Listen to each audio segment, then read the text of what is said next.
여러분 투자하시나요? 예, 시간 투자, 노력 투자 이런 거 말고 진짜 투자. 예. 요즘 그 투자 뭐 굉장히 많이 투자할 수 있는 것들이 늘어났죠. 우리 전통적인 투자 그러면은 주식 투자, 또 부동산 투자, 옛날 어른들은 금 투자, 젊은 사람들은 또 외환 투자하고, 몇 년 전부터 갑자기 폭발적으로 늘어난 가상화폐, 코인 투자. 요즘은 조각 투자라는 게 나와가지고 뭐 별걸 다 이렇게 투자를 하더구만요.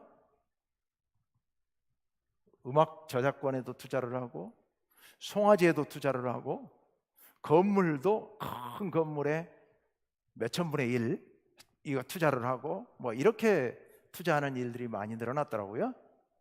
저도 투자 권유를 수없이 많이 받아봤습니다. 근데 제대로 투자를 한 번도 못 해봤습니다. 목회하면서 제가 거기 자꾸 신경이 쓰일 것 같아가지고 신경 안 쓰려고 그냥 아예 그 목회 외에 다른 거 신경 안 쓰게 하려고 제가 이 투자를 안 했습니다. 달리 안 한 게 아니고. 그런데 오늘 설교 제목이 최고의 투자예요. 제가 여러분들에게 오늘 투자 제안을 하려고 합니다. 제목만 보고 기대를 했는데 한 번도 인생에 한 번도 제대로 투자를 안 해본 제가 여러분에게 투자 제안을 한다고 그러니까 여러분이 에이 할지 모르겠는데요. 그렇지 않습니다. 제가 여러분들에게 투자 제안을 하는 것이 아니라 하나님 말씀이 여러분들에게 투자 제안을 할 겁니다. 잘 귀담아 들으시면 좋을 것 같아요. 오늘 성경 말씀은 예수님께서 제자들과 함께 있는데 한 사람이 예수님께 나와서 이야기를 하는, 요청을 하는 이야기로부터 시작이 됩니다. 그 사람이 와서 예수님께 이렇게 얘기합니다. 선생님, 우리 형한테 좀 얘기해가지고 아버지 유산을 저에게 좀 더 나눠주게 해주십시오 라고 요청을 하죠. 아니 왜 예수님 앞에 와서 지 유산을 나눠달라고, 형제끼리 나눠달라고 이런 얘기를 할까요? 그 당시에는 지금처럼 그렇게 법원이 잘 발달하지 않았기 때문에 지금 같으면 뭐 민사소송을 제기해가지고 나누고 이러면 되겠습니다만은 그 당시에는 이제 그런 게 없었으니까 이스라엘 나라에 존경받는 스승들, 랍비들을 찾아가서 부탁을 하면 랍비들이 두 사람 사이에서 판단을 해서 중재를 하고, 그러면 양쪽 다 되게 받아들이고 뭐 이렇게 많이 했다고 그럽니다. 그러니까 이 사람도 이 존경받는 스승 예수님을 찾아와서 부탁을 하면 예수님께서 형과 자기 사이에서 좀 조정을 해서 자기에게 좀 더 유산이 더 돌아오도록 그렇게 조치를 취해 주실 것을 기대하면서 예수님께 그렇게 부탁을 했죠. 그랬더니 예수님께서 거절하시죠. 이 사람아, 누가 나를 재판관이나 물건 나누는 자로 세웠느냐? 예수님 그것 나는 못하겠다, 안 하겠다 라고 말씀하십니다. 그러면서 예수님께서 이런 말씀을 하시죠. 오늘 15절 말씀. 그들에게 이르시되, 지금 그 사람 그리고 옆에 있는 다른 사람들 포함해서 또 넓게 보면 오늘날 우리들에게까지도 포함해서 그들에게 이르시되 삼가 모든 탐심을 버리라. 탐심을 물리치라. 사람의 생명이 그 소유에 넉넉한데 있지 아니하니라 하시고, 탐심을 버리라 라고 말씀하세요.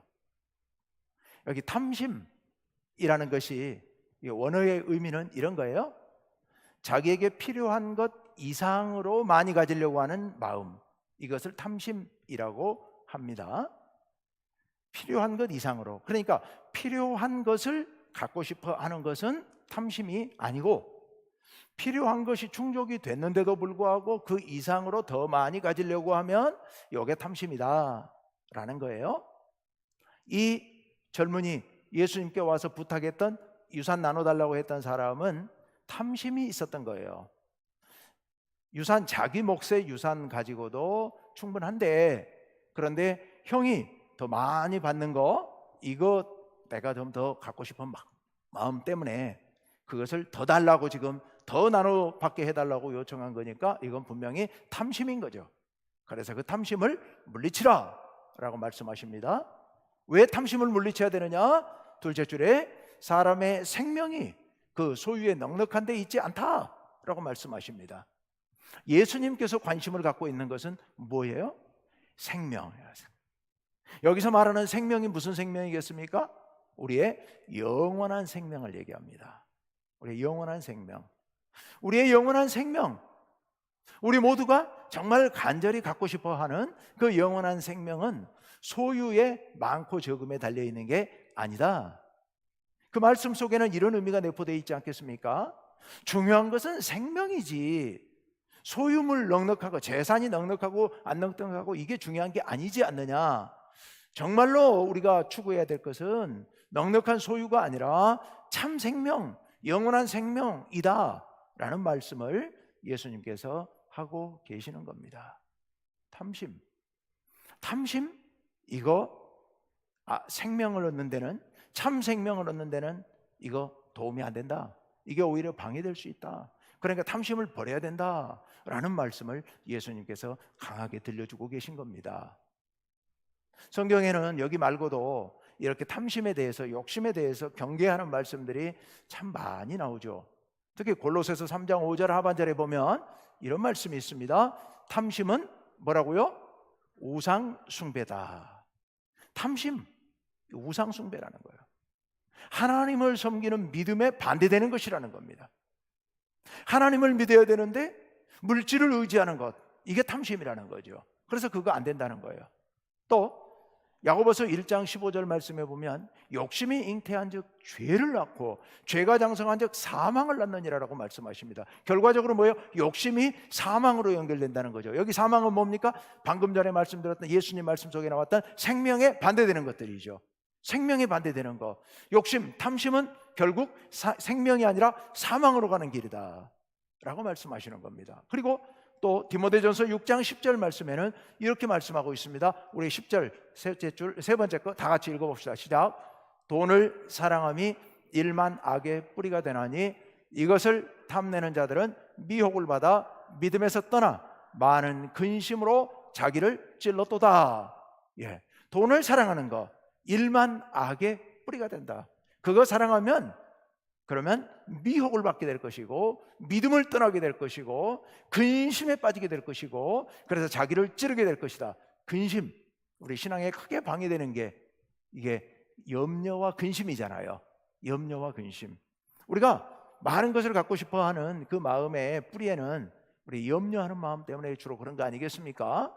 내가 오늘은 먹을 게 있지만 내일, 모레, 내년, 내후년, 내 노후에 먹을 게 없으면 어떡하지? 우리가 그 불안감, 그 염려 때문에 우리는 더 많은 것을 가지려고 애를 쓰게 되지요. 이것을 버려야 된다는 거예요. 이거 버려야 됩니다. 탐심을 버려라. 탐심 때문에 이 문제가 된다. 이거 물리쳐라. 그래야 참된 생명을 누릴 수 있다라고 말씀하십니다. 그런데 여러분, 쉬운 일이 아니잖아요. 이거 정말 여기 탐심은 난 괜찮다. 다른 게 문제지 난 탐심은 없는 사람이다. 이렇게 말할 수 있는 분 계시면 아무도 안 계시잖아요. 물론 여기서 손 드실 분도 없으실 것 같습니다만 우리 모두는 사실은 이 탐심으로부터 자유롭기가 어렵습니다. 탐심 버리는 거 정말 어려운 겁니다. 우리 속에서 올라오는 이 탐심은 정말 이건 끝없이 강하게 올라오는 거기 때문에 이걸 버리는 거 거의 불가능에 가까운 겁니다. 그래서 누가복음 18장에 보면 예수님께서 부자 청년, 여러분 잘 아시잖아요. 한 부자 청년이 예수님 앞에 달려가지고 엎드려서 예수님 어떻게 해야 제가 영생을 얻을 수 있습니까? 라고 얘기했더니 예수님께서 이렇게 하라고 그랬더니 그 사람 가면서 심히 근심하며 갔다라고 말하고 있습니다. 왜 그가 심히 근심하며 갔습니까? 예수님께서 뭐라고 말씀하셨길래 네 가진 것 다 팔아 가난한 사람들에게 나눠줘 버리고 나를 따르라. 예수님의 말씀의 핵심은 나를 따르라는 거예요. 나를 따라와야 그래야 네가 영생 얻을 수 있다라는 건데 이 사람은 그 앞에 말에 꽂힌 거죠. 앞에 말에서 걸려버린 거죠. 앞에 말에서 뭐라고 하셨는데요? 네 가진 것 다 팔아 가난한 사람들에게 나눠줘 버려. 이 사람이 부자였거든요. 재산이 많았거든요. 근데 이걸 다 팔아 가난한 사람에게 나눠줘 버리고 따라오라 그러니까 이거 근심하면서 간 거 아니겠습니까? 그 사람을 보면서 예수님께서 뭐라고 말씀하시자면은 낙타가 바늘귀로 들어가는 것이 부자가 하나님 나라 가는 것보다 더 쉽다라고 말씀하시죠. 돌려서 얘기하면은 부자가 천국 가는 것이 낙타가 바늘구멍 들어가는 것보다 더 어렵다는 거 아니겠습니까? 왜요? 이 재산을 내려놓을 수 있어야 되는데, 이거 의지하는 마음, 이걸 탐하는 마음을 내려놓을 수 있어야 되는데 그걸 하기가 너무 어려우니까 낙타가 바늘구멍 들어가는 것보다 더 어렵다는 게 이게 예수님의 말씀 아니겠습니까? 탐심을 버린다고 하는 게 정말로 어려운 겁니다. 그런데요, 이 어려운 일을 할 수 있는 길이 있습니다. 그게 오늘 말씀에 나오고 있어요. 자, 아까 오늘 말씀에서 예수님께서 그렇게 재산 나눠달라는 사람에게 그렇게 말씀하신 후에 바로 이어서 비유 하나를 말씀하시죠. 그 비유가 뭐냐? 한 부자가 있었다는 거예요. 토지가 많은 사람. 근데 그 해에 대풍이 들었어요. 대풍이. 그렇지 않아도 부자요. 그런데 대풍이 들어가지고 엄청난 곡식을 거두었습니다. 고민이 생겼어요. 행복한 고민. 무슨 문제예요? 어떻게 해요? 이 곡식을 도대체 주체를 못하니까 이거 어떻게 하지? 이거 어떻게 할지를 모르겠는 거예요. 그래서 결론을 내렸습니다. 뭐라고요? 곡간을 헐어버리고 거대한 곡간을 지어서 거기다가 잔뜩 넣어놓자. 잔뜩 넣어놓자. 그리고서 자기 스스로 내가 이렇게 말하리라 라고 얘기를 합니다. 19절 말씀 볼까요? 네. 창고에 가득 넣어놓고 또 내가 내 영혼에게 이르되, 다 같이 둘째 줄 시작. 영혼아, 여러 해 쓸 물건을 많이 쌓아두었으니 평안히 쉬고 먹고 마시고 즐거워하자 하리라 하되. 네. 이 부자가 내가 이제 잔뜩 넣어놓고 내 평생 쓰고 남을 물건 쌓아놨으니 이제부터는 흉년이 들든 무슨 일이 벌어지든 아무 걱정하지 말고 먹고 마시고 즐거워하자. 평안히 쉬고 먹고 마시고 즐거워하자. 이렇게 자기 스스로에게 얘기를 했더라 하는 얘기가 예수님의 말씀이에요. 그렇죠. 우리가 많은 재물을 쌓아놨으니 이제 안심하고 편안히 지낼 수 있게 된 거예요. 뭘 의지하고? 그 재물을 의지하고. 그런데 그 다음에 보면 충격적인 말씀을 하세요. 하나님께서 말씀하시는데요. 20절. 하나님은 이르시되, 다 같이요 시작. 어리석은 자여, 오늘 밤에 내 영혼을 도로 찾으리니 그러면 내 준비한 것이 누구의 것이 되겠느냐 하셨으니. 아멘. 하나님의 첫 말씀이 뭐예요? 이 어리석은 자야. 이거 무슨 얘기예요? 하나님께서 그를 책망하시는 말씀이에요. 잘못하고 있다는 거예요. 바보 같은 짓을 하고 있다는 거예요. 이 어리석은 자야. 오늘 밤에 내가 네 영혼을 찾을 거다. 이거 무슨 얘기입니까? 너 이제 오늘 저녁에 죽는다는 얘기예요. 너 오늘 저녁에 죽을 건데, 야, 이 어리석은 사람아, 이렇게 창고 안에 가득 쌓아놓은 거 너 오늘 저녁에 죽으면 하루도 못 누리고, 그리고 이거 다 남의 것 되지 않겠냐? 뭐 그게 상속자가 있는지 없는지 모르겠어요. 성경이나 이 이야기 속에는 안 나오니까. 상속자든 뭐든 거 자기는 아니잖아요. 이 사람 하는 거 보니까 없는 것 같아요. 아마 이거 다 누구 거 되겠습니까? 뭐 자기는 모르는 누군가 딴 사람 거 되지 않겠습니까? 자기 하루도 못 누릴 것을 그렇게 쌓아쟁여놓고 그렇게 가니 이 사람 어리석은 사람 아니냐는 거예요. 이 어리석은 사람. 왜 이 사람이 이렇게 어리석은 사람이냐? 영혼을 거둬 가지는데 그 영혼에 대해서는 아무것도 한 게 없잖아요. 그래서 21절에서 예수님께서 총평을 하시는데 이렇게 말씀하세요. 21절 다 같이요 시작. 자기를 위하여 재물을 쌓아두고 하나님께 대하여 부요하지 못한 자가 이와 같으니라 라고 말씀하세요. 예. 첫째 줄과 둘째 줄이 딱 대비가 되는데요, 첫째 줄에 누구를 위하여? 자기를 위하여. 이 부자는 자기를 위하여 재산을 쌓아놨던 사람이에요. 투자를 했어요. 누구한테 투자를 했어요? 나한테 투자를 한 거예요. 나를 위하여 투자한 거예요. 그런데요, 둘째 줄에 하나님께 대하여 부요하지 못한 자가 이와 같으니라. 하나님께 대하여 부요하다, 하나님께 투자를 했어야 되는데, 여기 하나님께 대하여 부요하다는 얘기는 내가 아닌 하나님이에요. 나에 대해서 부요한 것은, 자기를 위하여 재물을 쌓아두는 것은 안으로. 그런데 하나님께 대하여 부요한 것은 밖으로. 하나님께 대하여 부요하지 못한 자가 이 꼴이 난다 라고 예수님께서 말씀하신 거예요. 어리석은 꼴이 난다. 자, 그런데 문제는 어떻게 하는 것이 도대체 하나님께 부요한 거냐? 어떻게 하는 게 하나님께 부요한 걸까요?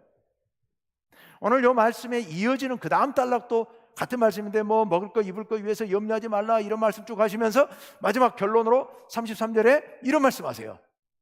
자, 다 같이요, 시작. 너희의 소유를 팔아 구제하여 낡아지지 아니하는 배낭을 만들라. 곧 하늘에 둔 바 다함이 없는 보물이니. 아멘.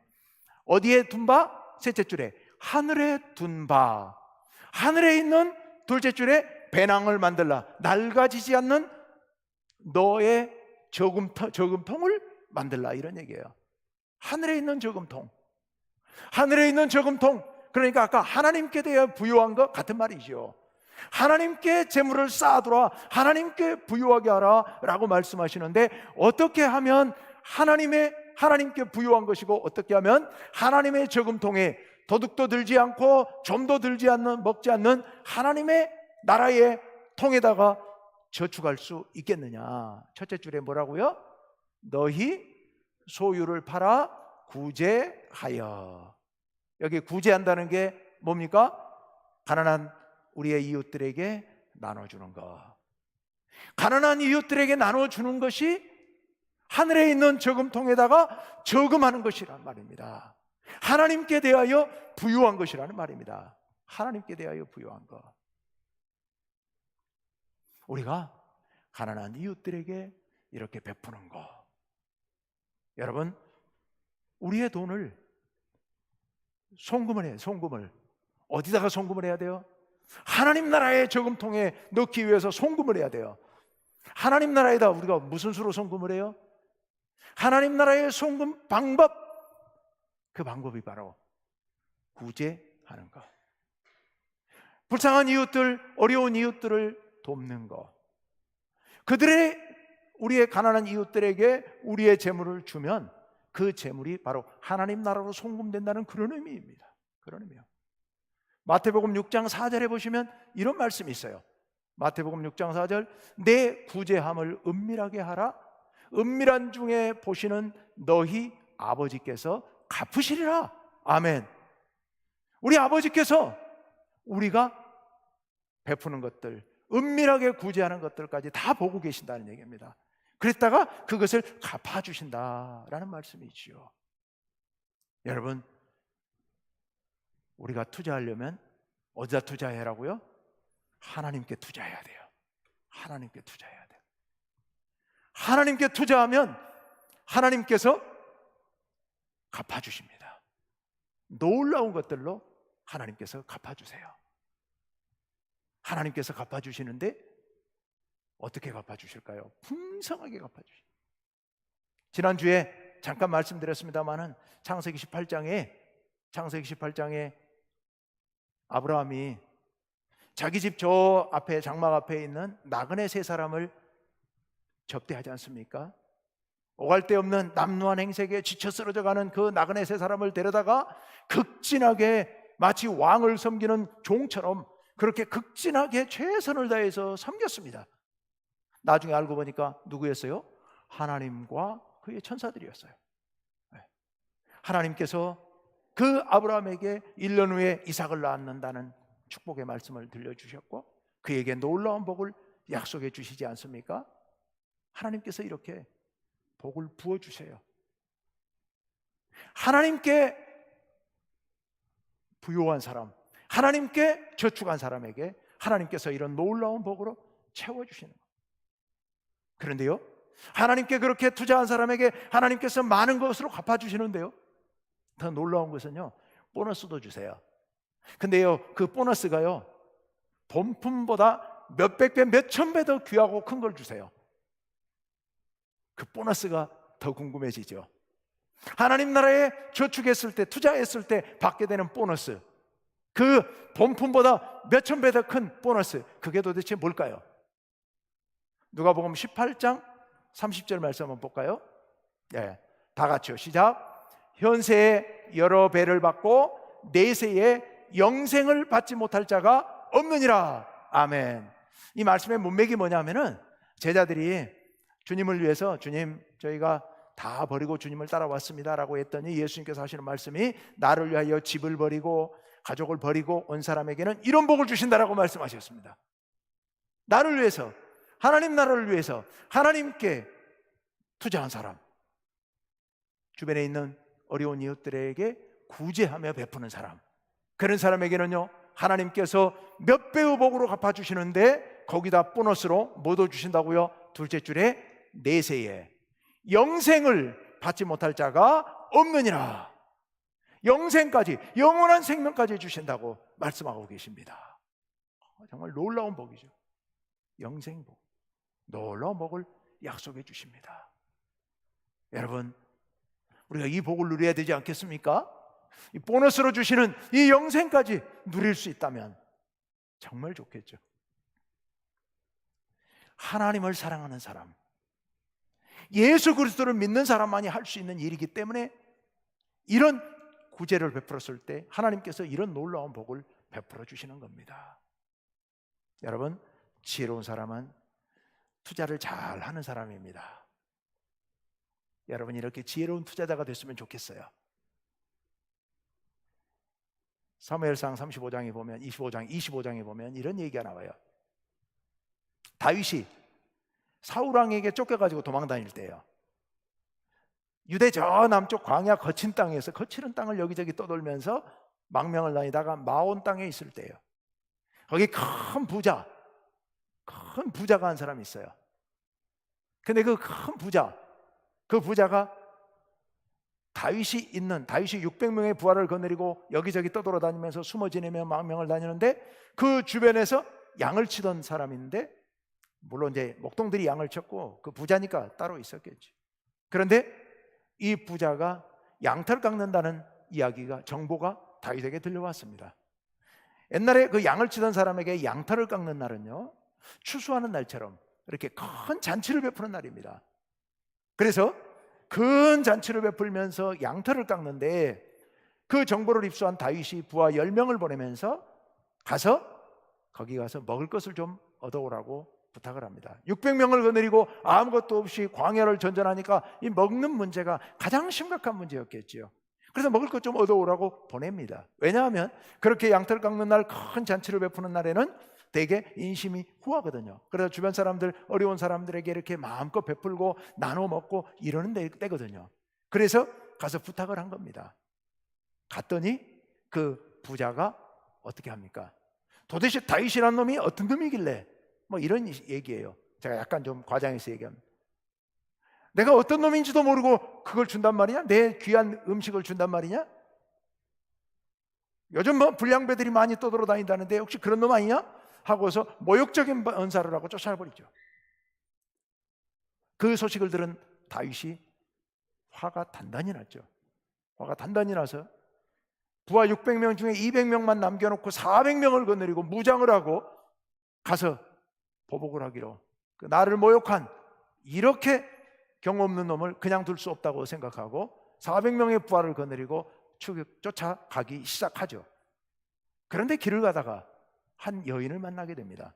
한 여인이 종들과 나귀 몇 마리에다가 짐을 잔뜩 싣고 나타나서 다윗 앞에 서게 됩니다.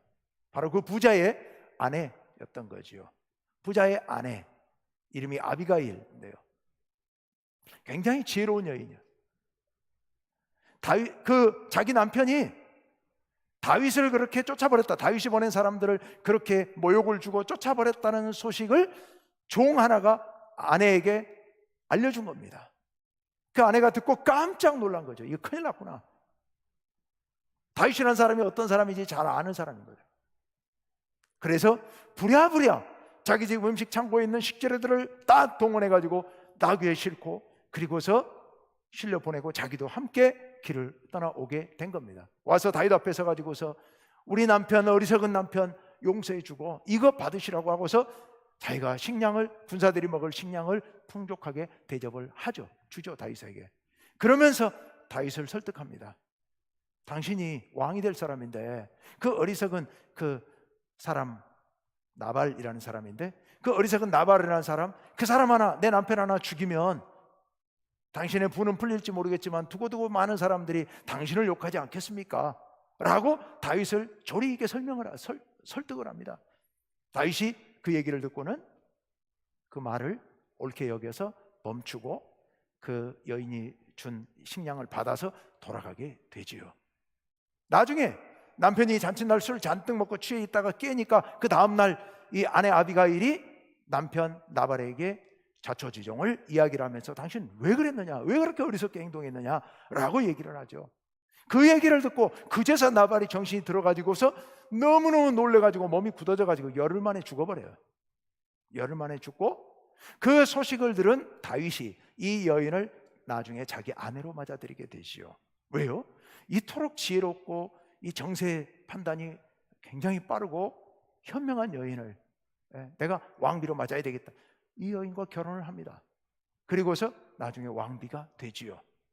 보십시오, 이 어리석은 나발, 그 떠돌아다니는 다윗 도와주는 거, 그거 어리석게 거절하지 않습니까? 지혜로운 아비가일, 왕이 될 다윗이 왕이 될 거라는 걸 알고 그에게 투자를 하지 않습니까? 요즘 테마주라고 그러더만요. 정치 테마주라고 그러더만요. 정치 테마주, 대통령 되거나 뭐 이런 큰 자리에 올라갈 사람을 미리 내다보고 그 사람 관련된 회사의 주식을 사버리는 거예요. 이걸 정치 테마주라고 그러더만요. 이 아비가일이 정치 테마주 알아보고 투자를 해가지고 대박을 친 거죠. 여러분, 지혜롭게 투자합시다. 우리 인생을, 우리의 가진 재물을 지혜롭게 투자합시다.